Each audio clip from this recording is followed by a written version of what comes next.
வணக்கம். நம்ம சேனலில் இன்று சமைக்காத உணவு 6வது நாள் உணவு பற்றி கூற உள்ளேன். காலையில் ஒரு இளநீர் மற்றும் ஒரு துண்டு இஞ்சி சாறு எடுத்து இதனுடன் கலந்து காலை குடிநீராக குடித்து கொள்ளவும். காலை உணவாக பாதாம் பருப்பு 10, பிஸ்தா பருப்பு 10, வால்நட் 10 முதல் நாள் இரவே ஊற வைத்து அதனுடன் காலையில் பேரிச்சம்பழம் கலந்து சாப்பிட்டு கொள்ளுங்கள். இதை காலை உணவாக சாப்பிடுங்கள்.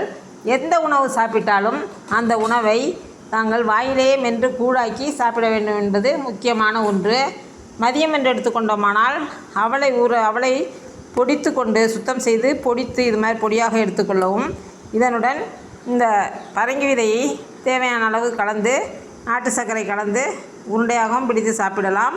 அப்படி இல்லையெனில் நன்றாக மென்று சாப்பிட்டு கொள்ளவும். இரவு உணவு என்று எடுத்துக்கொண்டோமானால் சர்க்கரை நோயாளியாக இருந்தால் வாழைப்பழத்தை தவிர்க்கவும். டிராகன் பழம் மட்டும் ஒரு பழம் எடுத்து நறுக்கி நன்றாக வாயை மென்று ஊழாக்கி வயிற்றுக்குள் தள்ளவும். இதுதான் பாகம் 6வது நாளின் சமைக்காத உணவு. எது சாப்பிட்டாலும் வாயில் உள்ள உமிழ்நீருடன் கலந்து மென்று கூழாக்கி சாப்பிடவும். தங்களுக்கு பிடித்திருந்தால் லைக் செய்யவும், ஷேர் செய்யவும், சப்ஸ்கிரைப் செய்யவும். நன்றி.